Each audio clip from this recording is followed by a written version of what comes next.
नमस्कार। UP BEd joint entrance examination का finally counselling का डेट आ चुका है। अब आप लोग का काउंसलिंग जो स्टार्ट है, तो कंप्लीट डिटेल मैं इस वीडियो के माध्यम से आपको बताने वाला हूं। अगर आप इस वीडियो को कंप्लीट देख लेते हैं तो आपको कोई भी डाउट्स, कोई भी कन्फ्यूजन नहीं होने वाला है। कि जैसा कि मैं आपको बता दूं, जो कि इम्पोर्टेंट डेट आपका आ चुका हूं। बाकी जो गाइडलाइंस है उसके बारे में भी चर्चा करूंगा, और जो आपका शेड्यूल है ये आप देख सकते हैं। इसके इसमें भी जो भी डिटेल कंप्लीट मैं आपको बताऊंगा, साथ ही ये गाइडलाइंस आपको जानना बहुत ज़रूरी है। तो ये सारी डिटेल मैं इस वीडियो के माध्यम से आपको बताने वाला हूं, तो वीडियो को लास्ट तक बिल्कुल देखिएगा। और एक मैं इंपॉर्टेंट पॉइंट यहाँ पे बता देता हूँ, जो यहाँ पे अभी आपको देखने को मिल जाएगा, जो यहाँ पे हाईलाइट में चल रहा है, जो बहुत इंपॉर्टेंट पॉइंट है। देखिए, अभी यहाँ पे आप देखेंगे, welcome to bachelor education admission test 2023 UP BEd joint entrance examination. अब देखिए यहाँ पे आया है, ये आप यहाँ पे पढ़ेंगे। ये वर्ष 2023 में स्नातक पर स्नातक में उत्तीर्ण हुए अभ्यर्थियों को यह सूचित किया जाता है कि काउंसलिंग पंजीकृत से पूर्व कृपया अपने अंतिम वर्ष का अंक, यहाँ पे आप पढ़ सकते हैं अंक, यहाँ स्लो चल रहा है, इस वजह से थोड़ा स्लो पढ़ रहा हूँ। अंक पत्र को एप्लीकेशन फॉर्म में अपलोड करें। अंक पत्र अपलोड करने के पश्चात ही अभ्यर्थी काउंसलिंग पंजीकरण कर पाएंगे। देखिए यहाँ पे इंपॉर्टेंट पॉइंट है, एक ही पॉइंट है, बाकी अलग है, कंट्रोल नंबर दिया गया है। अब स्टार्ट करता हूँ मैं वीडियो को। ठीक, सबसे पहले बात करूँ, देखिए आपका जो फर्स्ट फेज का जो आप यहाँ पे डेट देख सकते हैं, फर्स्ट जो फेज दिया गया है वो आपका 15 सितंबर से स्टार्ट है। ठीक है, ओके। फेज सेकेंड की बात करूँ तो वो आपका 23 सितंबर से स्टार्ट है, और फेज 3 की बात करूँ तो ये आपका 3 अक्टूबर से स्टार्ट है, और फुल काउंसलिंग आपका 22 अक्टूबर से स्टार्ट है। तो ये काउंसलिंग का डेट हो गया। बाकी आप यहाँ पे देख सकते हैं, ये यहाँ पे आप लॉगिन का ऑप्शन है, यहाँ पे काउंसलिंग शेड्यूल मिलेगा, यहाँ पे क्लिक करेंगे आप, और यहाँ पे गाइडलाइंस आपको मिल जाएगा। हालांकि अब मैं डिटेल में आपको समझाने वाला हूँ। इस वीडियो को देखने के बाद आपको कहीं पे कुछ भी देखने की जरूरत नहीं है, क्योंकि पूरा कंप्लीट डिटेल इस वीडियो में आपको बताने वाला हूँ। तो ठीक है, सबसे पहले स्टार्ट करता हूँ। जो नोटिफिकेशन है उस पर मैं बता देता हूँ। देखिए, सब आप ये तो आप पढ़ ही सकते हैं। हालांकि काउंसलिंग शेड्यूल 2023 जो है, अब यहाँ पे देखिए, समझिए, यहाँ पे स्टार्ट करता हूँ। State rank from state rank to, from और टू की बात हो रही है, यानी कि एक से स्टार्ट होगा और इतना रैंक जाएगा, यानी कि 75,000 रैंक तक के स्टूडेंट जो फेज 1 में पार्टिसिपेट करेंगे, ये उनकी बात हो रही है। ठीक है, फेज 1 में इतने लोग पार्टिसिपेट करेंगे जिनका रैंक 1 से लेके 75,000 है। और फेज 1 का रजिस्ट्रेशन कब है, आप यहाँ पे देखेंगे रजिस्ट्रेशन का डेट अगर देखा जाए, देखिए 15 सितंबर है, और चॉइस फिलिंग भी है, यानी कि 15 से लेके आपको 21 तक चॉइस फिलिंग भी कर पाएंगे, रजिस्ट्रेशन भी कर पाएंगे। उसके बाद 22 को एक दिन मिलेगा, उसमें सिर्फ चॉइस फिलिंग का डेट रहेगा। फेज 1 की यहाँ पे बात हो रही है, आप जैसे कि समझ पा रहे होंगे, यहाँ पे इस कॉलम की ही बात हो रही है। ठीक है, उसके अलॉटमेंट आपको 23 को मिल जाएगा, आपको सीट अलॉटमेंट हो जाएगा। और सीट कंफर्मेशन और फी पेमेंट जो आपका रहेगा, ये डेट आप देख सकते हैं 28 तक रहेगा। ये फर्स्ट फेज की बात हो रही है, यहाँ से आपका 28 तक जो है आपका सीट कंफर्म हो जाएगा, कहाँ आपको एडमिशन लेना है वो उसमें लिखा होगा। ठीक है, अब फेज सेकेंड की बात करता हूँ। 75,000 एक से स्टार्ट होगा, 2 लाख तक ये जाएगा। ठीक है, 2 लाख प्लस भी जा सकता है। ठीक है, सॉरी लेफ्ट लिखा है, 2 लाख तक जाएगा। ये फेज सेकंड की बात हो रही है। तो फेज सेकंड में जो स्टूडेंट भाग लेंगे कि क्या क्या होगा, 75,000 एक से लेके 2 लाख तक का। और रजिस्ट्रेशन आपका कब से स्टार्ट होगा, ये आप यहाँ पे देखेंगे, ये सेकंड का, 2 वालों का सेकंड सितंबर रजिस्ट्रेशन यहाँ पे देखेंगे आप, 23 सितंबर से स्टार्ट है रजिस्ट्रेशन। और चॉइस फिलिंग जो आपका रहेगा, फेज सेकंड की बात हो रही है, ये आपका रहेगा 1 अक्टूबर तक रहेगा। और कहाँ से रहेगा, 24 सितंबर से स्टार्ट है, और 1 अक्टूबर तक आपका चलने वाला होगा। उसके बाद आपका चॉइस फिलिंग भी रहेगा, 2 अक्टूबर तक एक दिन का टाइम मिलेगा चॉइस फिलिंग का। हालांकि उससे पहले चॉइस फिलिंग का टाइम रहेगा, लेकिन जो 2 अक्टूबर रहेगा वो सिर्फ चॉइस फिलिंग ही उसमें कर पाएंगे, रजिस्ट्रेशन नहीं कर पाएंगे आप। उसके अलॉटमेंट हो जाएगा 3 को, यहाँ पे आप देख सकते हैं। और सीट कंफर्मेशन आपको स्टार्ट हो जाएगा 4 से लेके, यहाँ पे देखेंगे 4 से लेके 9 तक, यानी कि 9 अक्टूबर तक आपका सीट कंफर्मेशन हो जाएगा, आप एडमिशन ले सकते हैं। ठीक है, क्लियर हुआ। अब यहाँ पे फेज 3 की बात करूँ तो यहाँ पे आप देख सकते हैं, ये 2 लाख प्लस से टी लेंट तक लास्ट तक जो भी जाएगा वो यहाँ पे दिया गया है। ठीक है, उसके बाद ये इनका रजिस्ट्रेशन जो स्टार्ट है अक्टूबर में है, 3 अक्टूबर से स्टार्ट होगा, और चॉइस फिलिंग आपका स्टार्ट हो जाएगा। रजिस्ट्रेशन का देखिए, इसमें सिर्फ रजिस्ट्रेशन ही होगा 3 अक्टूबर का, और 4 से फिर क्या होगा, चॉइस फिलिंग भी स्टार्ट हो जाएगा, और रजिस्ट्रेशन भी आप कर पाएंगे। और ये 9 तक चलने वाला है आपका। ठीक है, ये फेज 3 की बात हो रही, 9 तक चलने वाला है, और चॉइस फिलिंग आपका 10 को रहेगा। और एक दिन ही हालांकि टाइम मिलेगा, लेकिन एक दिन स्पेशल टाइम रहेगा, चॉइस फिलिंग ही कर पाएंगे, रजिस्ट्रेशन नहीं कर पाएंगे। उसके बाद आपको अलॉटमेंट मिल जाएगा, ये आपको 11 अक्टूबर को। उसके बाद आपका सीट जो है कंफर्मेशन हो जाएगा, वो सीट आपका रहेगा, देखिए ये 12 अक्टूबर से और 16 अक्टूबर तक, ये फेज 3 की बात हो रही है, सीट कंफर्मेशन का होगा यहाँ पे खत्म, ठीक है। अब पुल वालों का एज पर एलिजिबिलिटी एक्ट गाइडलाइन, जो गाइडलाइन में एलिजिबिलिटी है उसका मैं नेक्स्ट वीडियो बनाऊंगा, उसमें बहुत ही अच्छे से डिटेल आपको समझाऊंगा कि एज पर एलिजिबिलिटी गाइडलाइंस में जो है वो मैं आपको बताऊंगा, ठीक है। तो पुल वालों का जैसे कि आप देख सकते हैं यहाँ से स्टार्ट है, डेट भी आपको देखने को मिल जाएगा 17 अक्टूबर, ठीक है। और उसके बाद रजिस्ट्रेशन आपका जो रहेगा चॉइस फिलिंग वो रहेगा आपका, यहाँ से आप देख सकते हैं, ये अच्छे से आप समझ सकते हैं। मुझे लगता है कि इसमें नहीं, आपको कोई दिक्कत नहीं होनी चाहिए। मैं इस पर गाइडलाइन से उस पर चर्चा करता हूँ, ठीक है, कि जो आपके लिए बहुत जानना जरूरी है, इंपॉर्टेंट गाइडलाइंस है। देखिए इसमें बहुत इंपॉर्टेंट है, ध्यान से समझना आपको। देखिए अगर आप यहाँ पे समझ लेते हैं, आपको कोई भी डाउट्स नहीं होने वाला है। देखिए केवल वही अभ्यर्थी बीएड के लिए एलिजिबल रहेंगे, सिंपल से बात है, जिन्होंने इसका एंट्रेंस का एग्जाम दिया है, ठीक है। इनकी बीएड ऑनलाइन काउंसलिंग के लिए कम कोशिश किया जाएगा। तो काउंसलिंग में ये वेबसाइट पे आपको देखने को मिल जाएगा, जो भी कार्यक्रम होगा इस वेबसाइट पे आपको देखने को मिल जाएगा, ठीक है। ठीक है, काउंसलिंग चक्र फर्स्ट चक्र हो जाएगा, ठीक है। उसके बाद सेकेंड हो जाएगा, थर्ड हो जाएगा और फोर्थ हो जाएगा। चार है आपकी, 4 फेज में आपका काउंसलिंग होने वाला, 4 राउंड में काउंसलिंग होने वाला है। अब यहाँ पे देखें काउंसलिंग भाग लेने के लिए आवश्यकता है, यहाँ से ध्यान से समझिए आप, कोई भी डाउट नहीं होगा आपको, मैं इस तरीके से ही बताऊंगा। काउंसलिंग का पंजीकरण निम्नलिखित अभिलेखों की आवश्यकता होगी आपकी। देखिए नंबर 1 रहेगा शुल्क वापसी, यदि कोई हो के लिए बैंक खाते का विवरण। देखिए आपका अकाउंट नंबर होना चाहिए, और अकाउंट नंबर देखिए यहाँ पे किसका होना चाहिए, यह खाता केवल अभ्यर्थी या उसके पिता या माता के नाम पर ही होना चाहिए, यानी कि कैंडिडेट का खुद का होना चाहिए और उसके पापा का या मम्मी का, यानी कि पिता या माता, उनका 3 में से और किसी का नहीं है, उन्हीं का चाहिए। क्यों चाहिए? क्योंकि जो आपका एडवांस फीस होगा वो आपके खाते में ही रिटर्न होगा, अभी मैं आगे बताऊंगा आपको। यदि अभ्यर्थियों को सीट आवंटित नहीं होती, देखिए इंपॉर्टेंट पॉइंट है यहाँ पे, अगर आपको सीट नहीं मिलती है तो पहली काउंसलिंग में अभ्यर्थी द्वारा भुगतान की गई अग्रिम फीस या पूर्ण काउंसलिंग में पूर्णकालिक शुल्क की वापसी इसी खाते में की जाएगी। तो देखिए अकाउंट नंबर आपका इसलिए लिया जा रहा है, अगर आपको फर्स्ट राउंड में मान लो सीट नहीं मिला है, ठीक है, जो आपका फर्स्ट राउंड का काउंसलिंग होगा, तो उसमें अगर आपको फर्स्ट फेज का, तो उसमें अगर आपको सीट नहीं मिलता है तो आपका जो एडवांस फीस जमा है 5,000 रुपये, वो आपका वापस हो जाएगा, और जो अकाउंट आप वहाँ पर सबमिट करेंगे, इनको ऑनलाइन लगाएंगे रजिस्ट्रेशन के टाइम, वैसी अकाउंट में आपका फीस जो है वापस हो जाएगा। ये इसलिए अकाउंट नंबर मांगा गया। तो डेट क्लियर। तो इस तरीके से अगर जानकारी चाहिए तो चैनल को सब्सक्राइब जरूर कर लीजिएगा। अब यहाँ पे देखें अभ्यर्थी की सलाह दी जाती है कि वे फीस वापसी है तो अपने जनधन खाते के विवरण कदापि ना भरें, क्योंकि क्रेडिट सीमा के कारण इस खाते में शुल्क वापसी संबंध नहीं हो पाती है। देखिए अभ्यर्थी को ये सलाह दी जाती है कि फीस वापसी के लिए अपना कोई जनधन खाता विवरण आपको कदापि नहीं बनना है, ठीक है। जनधन कार्ड आपको बिल्कुल नहीं बनना, उसमें खाते की शुल्क वापसी नहीं होगी आपको, ठीक है। अभ्यर्थी के नाम और निम्नलिखित विवरण देना होगा। देखिए आपको अपना क्या क्या देना होगा, खाता संख्या देना है, अपना खातेदार का नाम देना है, आईएफएससी कोड रहेगा, बैंक का नाम होना चाहिए और ब्रांच होना चाहिए। ये जो अकाउंट नंबर आप देंगे, ठीक है, उसकी बात हो रही है। अकाउंट नंबर, इतनी चीज़ें होनी चाहिए। तो एक पासबुक की ही बात हो रही है यहाँ पे, पासबुक या फिर आपका कैंसिलेशन चेक हो। अब यहाँ पे नोट, अभ्यर्थी द्वारा उपरोक्त बैंक खाते की पासबुक प्रथम पृष्ठ की अथवा नष्ट की गई लिविंग इमेज अपलोड करना होगा, जिसमें उपरोक्त विवरण स्पष्ट, ठीक है। सिंपल सी बात है, जो आपका पासबुक है उसको आपको इमेज में क्या करना है, इमेज को अपलोड करना, फोटो खींच के उसको अपलोड करना। अब उसका केबी 10 केबी होना चाहिए, ठीक है, आकार इमेज 10 केबी के आकार में प्रारूप में हो, ठीक है।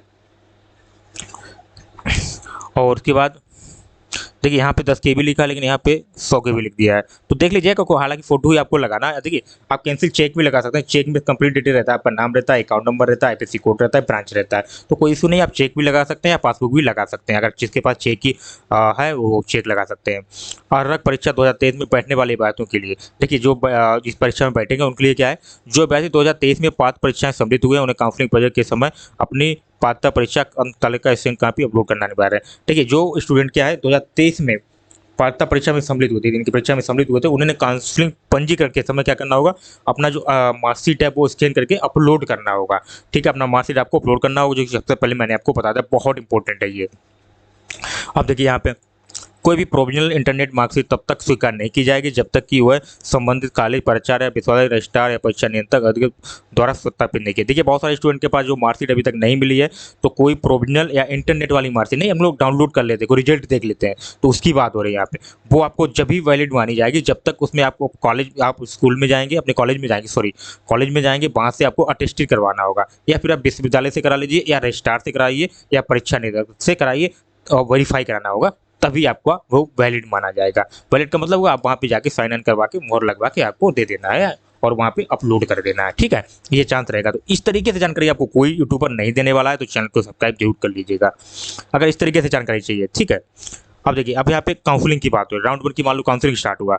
अब आपको करना क्या है, फर्स्ट चरण में क्या करेंगे, आप रजिस्ट्रेशन करेंगे। सिंपल था, रजिस्ट्रेशन में सही डाटा रहता है, मोबाइल नंबर, आपका नाम हो गया, फादर नेम हो गया, ये सारा रजिस्ट्रेशन में रहता है, जो आप डाल देंगे आसानी से। कोई दिक्कत है आप हमको कमेंट बॉक्स में बता सकते हैं।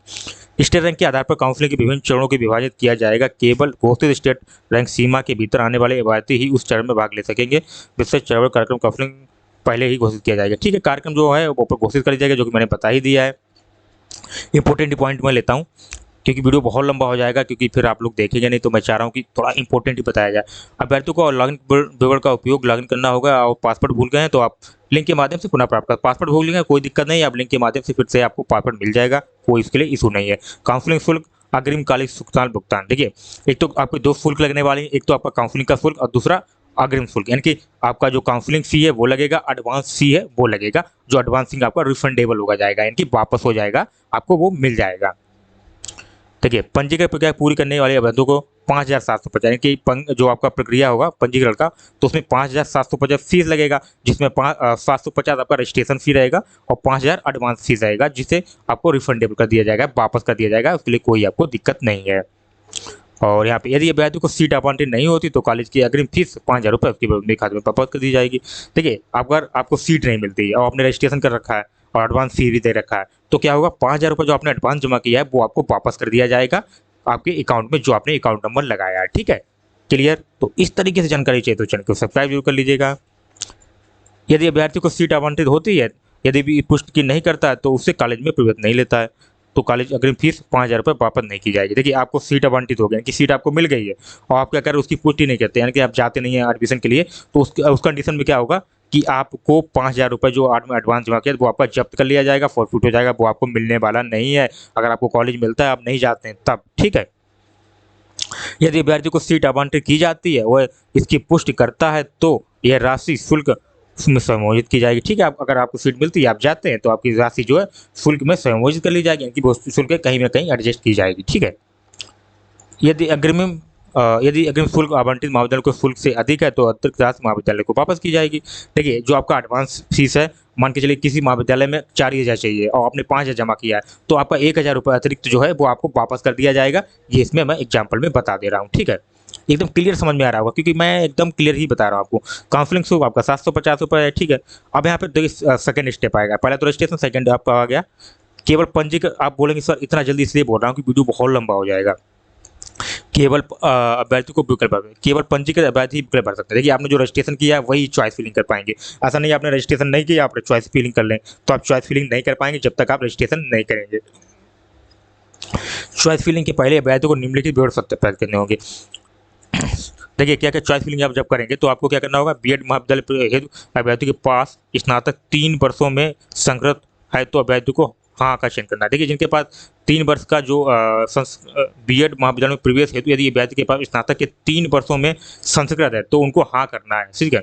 ऑप्शन आता होगा यस नो को, उसमें हाँ करना है उनको, जो संस्कृत वाले हैं। अभ्यर्थी द्वारा ऑनलाइन आवेदन पत्र भरे अपने जेंडर को गलत होने की स्थिति में सही करने का विकल्प डिफॉल्ट कर रूप में उसे विकल्प सेट होता है जिसे उन्होंने ऑनलाइन आवेदन पत्र में भरा है। देखिए जब आपका अगर जेंडर कहीं गलत हो जाता है, एक डिफॉल्ट का ऑप्शन दिया गया होगा, उस डिफॉल्ट के माध्यम से आप अपना जेंडर सही कर सकते हैं। काउंसलिंग के लिए पंजीकृत अभ्यर्थी को अपनी पसंद के अनुसार अपने विकल्प भरेंगे, ठीक है। जो काउंसलिंग करेंगे तो आप अपना जो कॉलेज है ना अपनी पसंद से भरेंगे, ऐसा नहीं कि वहाँ पे कोई आपको ऐसा लेना नहीं, आप जो चाहें वो कॉलेज भर सकते हैं। अभ्यर्थी जितने चाहें उतने विकल्प दे सकते हैं, यानी कि आप जो कॉलेज आप सिलेक्ट करेंगे चॉइस फिलिंग में, तो 1 2 3 4 जितना चाहें उतना आप भर सकते हैं, लेकिन आप सबसे पहले वो कॉलेज भरिएगा जो आपको पसंद है, ठीक है। अभ्यर्थी को सलाह दी जाती है कि आवंटन अस्वीकृत से बचने के लिए अधिकतम विकल्प दें, ठीक है। यहाँ पे भी लिखा हुआ है कि ऐसा ना हो आपको सीट ना मिले, इसलिए आप जितना चाहें उतना कॉलेज यहाँ पे फिल कर दीजिएगा चॉइस फिलिंग में। अंतिम सबमिशन तक विकल्प का पूर्वावलोकन और पुनरावलोकन किया जा सकता है। ठीक है, अंतिम सबमिशन तक क्या करेंगे आप, अब जब तक आपने फाइनल सबमिट नहीं किया है तब तक आप क्या करेंगे, उसमें एडिट कर सकते हैं, ये सब कुछ क्या कर सकते हैं। विकल्प कई सत्रों में भरे जा सकते हैं। लॉग आउट करने से पहले इन विकल्पों को सेव कर रहना चाहिए। जो डेटा सेव नहीं किया गया वो समाप्त हो जाएगा, पुनः भरना पड़ेगा। देखिए, जब आप कोई फॉर्म भरेंगे तो उसमें जब रजिस्ट्रेशन करेंगे, चॉइस फिलिंग करेंगे, जहाँ पे आप जैसा छोड़ देंगे, ठीक है, और सबमिट नहीं करेंगे तो वैसा ही रहेगा। अगर आप सबमिट का बटन दबाएंगे तभी वो, सेव का बटन दबाएंगे तभी वो सेव होगा। अब यहाँ पे देखते हैं, अभ्यर्थी द्वारा भरे गए विकल्प अंतिम और एक बार लॉक होने के बाद बदला नहीं जा सकता। इस प्रकार स्वयं हित को अभ्यर्थी को वरीयता आवश्यक कम में अधिक से अधिक संख्या कॉलेज विकल्प भरना होगा। देखिए, एक बार आप लॉक कर देंगे फिर आपको बदल नहीं पाएंगे, तो आप जितना चाहें उतना कॉलेज भर दीजिएगा। अभी डॉक्यूमेंट क्या क्या रिक्वायर्ड है वो मैं डिटेल में बताऊंगा आपको, आप वीडियो लास्ट तक जरूर देखिएगा।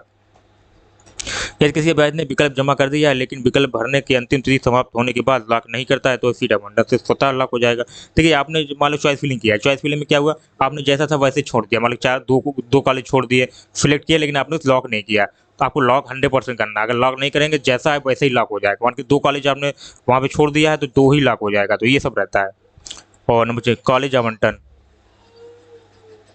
कॉलेज आवंटन यहाँ पे देखेंगे तो कॉलेज आवंटन नियमानुसार अभ्यर्थी के राज्य रैंक, स्टेट रैंक के साथ काउंसलिंग के वरीयता क्रम में द्वारा चुने गए कॉलेजों के आधार पर किया जाएगा। सिंपल सी बात है, आपने जो कॉलेज सिलेक्ट किए हैं तो आपके आधार पर ही किया जाएंगे कि आप चाह रहे हो कि सर ये मुझको कॉलेज चाहिए, मैंने ये सिलेक्ट किया है, तो उसी हिसाब से जो कॉलेज आप रैंक के हिसाब से आपको उठा लिया जाएगा। जो रैंक आपका होगा, जो रैंक के हिसाब से आपको कॉलेज मिल जाएगा। राजकीय आरक्षण नीति पालन केवल सहायता और राजकीय महाविद्यालयों में किया जाएगा। सीट आवंटन प्रमाण केवल अभ्यर्थी लॉगिन पर ठीक है, सीट जो अलॉटमेंट होगा वो आपको सिर्फ लॉगिन पे ही मिलेगा, इनके स्टूडेंट को खुद ही मिल पाएगा, कोई भी और उसको नहीं ले पाएगा। सहायता प्राप्त सरकारी और स्वति पोषित महाविद्यालयों को ईडब्ल्यू आरक्षण का पालन किया जाएगा। ठीक है, और नंबर 4, अंतिम आवंटन स्वपुष्ट डाउनलोड किया जाना, यानी कि जिन अभ्यर्थियों को कॉलेज आवंटित किया गया उन्हें बीएड जेई की वेबसाइट के माध्यम से अनंतिम आवंटन से पुत्र डाउनलोड करना होगा। यानी कि ठीक है, जिन्हें कॉलेज अलॉट होगा तो उनको क्या अपना ये प्रोविजनल अलॉटमेंट लेटर डाउनलोड कर लेना है, तब जाके आप एडमिशन ले पाएंगे वहाँ पे। यदि कॉलेज शुल्क अग्रिम कॉलेज शुल्क से अधिक है तो अभ्यर्थी को, ठीक है, वही है, देखिए जो कॉलेज शुल्क अगर आपने एडवांस जो फीस जमा की उससे ज़्यादा है तो आपको वहाँ पे देना होगा। ठीक है, यदि कॉलेज शुल्क अग्रिम कॉलेज से कम है तो आप, सिंपल सी बात है, तो अंतिम आवंटन सबूत डाउनलोड कर सकते हैं और अतिरिक्त शुल्क की राशि आवंटित कॉलेज द्वारा अभ्यर्थियों को वापस कर दी जाएगी। ठीक है, वापस कर दी जाएगी, जो कि मैंने अभी बताई था आपको। अनुसूचित जनजाति ईडब्ल्यू अभ्यर्थियों को कॉलेज में शुल्क अधिक होने पर शेष राशि का भुगतान करना होगा।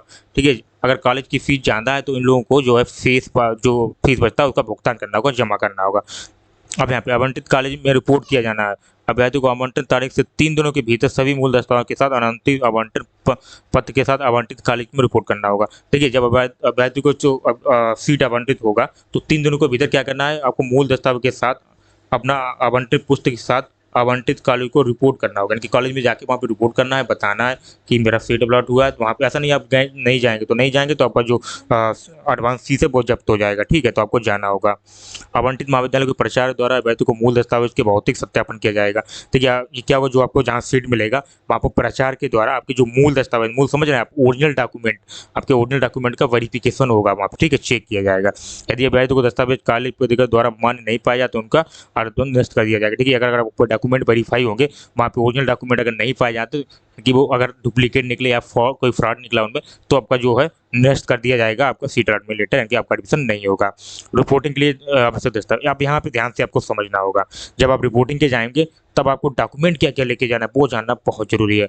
अभ्यर्थी को निम्नलिखित मूल प्रति जानने की आवश्यकता होगी। क्या क्या होगी, देखिए, पहले तो होगा कि आपने जो आवंटन पुष्टि पत्र का प्रिंट आउट, जो आपको अंतिम आवंटन सह पुष्टिकरण पत्र का प्रिंट आउट, जो अंतिम आपको जो सॉरी जो आपको अंतिम पुष्टिकरण पत्र का जो प्रिंट आउट है वो लेके जाना है। जो यानी कि जो प्रोविजनल अलॉटमेंट लेटर आपको लास्ट में मिला है, कन्फर्मेशन लेटर, तो वो आपको प्रिंट आउट करके वहाँ पे लेके जाना है। ठीक है, उसके बाद अभ्यर्थी को बीएड जेई आवेदन पत्र, प्रवेश पत्र और स्कोर कार्ड को लेके जाना है। देखिए, अब आपको क्या करना है, जो जेई का आपका आवेदन पत्र था, यानी कि जो फॉर्म था वो भी लेके जाना है, प्रवेश पत्र है वो भी लेके जाना है, और स्कोर कार्ड वो भी लेके जाना है। इसमें 3 चीज़ें हैं यहाँ पे। ठीक है, प्रवेश पत्र, स्कोर कार्ड और आवेदन पत्र। ठीक है, उसके बाद जन्म तिथि प्रमाण पत्र आपको लेके जाना है, 10वीं का सर्टिफिकेट। ठीक है, 10वीं का सर्टिफिकेट ले जाएंगे, उसमें जन्म प्रमाण पत्र हो जाएगा। सभी अंक पत्र और प्रमाण पत्र भी आपको लेके जाना है। All marksheet and certificate qualification exam, जो भी आपकी क्वालिफिकेशन है उसके हिसाब से सारे आपके सर्टिफिकेट हुए, मार्कशीट हुए, सारे लेके जाने वहाँ पे, ठीक है। निर्धारित मूल रूप से श्रेणी के उप श्रेणी के वेटेज प्रमाण पत्र, ठीक है, जो आपके जिसकी कौन सी कैटेगरी में है, सब कैटेगरी, वो भी आपको लेके जाना है, ठीक है। सरकार द्वारा जारी मूल फोटो पहचान पत्र, यानी कि कोई ओरिजिनल आईडी लेके जाना, जैसे आधार कार्ड हो गया, कोई एक आईडी होना चाहिए, वो आपको लेके जाना। आधार कार्ड लेके जाइए, मस्ट रहेगा, सबसे अच्छा रहेगा। उसके बाद पासपोर्ट आकार के 2 फोटो। देखिए यहाँ पे 2 फोटो की बात की, लेकिन मैं आपको सजेस्ट करता हूँ कि आप कम से कम 5 फोटो लेके जाइएगा, जिससे आपको कोई भी दिक्कत वहाँ पे ना हो। सभी शुल्क प्राप्तियों की प्रति है, जो शुल्क आपने जमा की है उसकी भी आपको स्लिप वहाँ पे लेके जाना है। तो ये टोटल मैंने यहाँ पे तक बता दी, बाकी मैं वीडियो बहुत लंबा हो जाएगा तो मैं नेक्स्ट वीडियो में आपको प्रोवाइड करूँगा। उसके लिए आप चैनल को सब्सक्राइब कर लीजिएगा, इस तरीके से कोई भी जानकारी चाहिए। बाकी आपको कोई भी कन्फ्यूजन है, कोई भी अगर डाउट्स है, तो आप कमेंट बॉक्स में हमको बता सकते हैं, उसका मैं आपको रिप्लाई शाम तक दे सकता हूँ। अगर शाम तक मैं रिप्लाई नहीं देता हूँ तो मैं नेक्स्ट डे यानी अगले दिन आपको कंफर्म वीडियो, उससे भी बेहतर वीडियो बना के आपको प्रोवाइड कराऊंगा, जिससे आपको कोई भी दिक्कत नहीं होने वाली है, ठीक है। और तो जल्दी से चैनल को सब्सक्राइब कर लीजिएगा कि अब मैं नेक्स्ट वीडियो में आपको ठीक है, अब नेक्स्ट वीडियो मिलता हूँ, तब तक के लिए जय हिंद।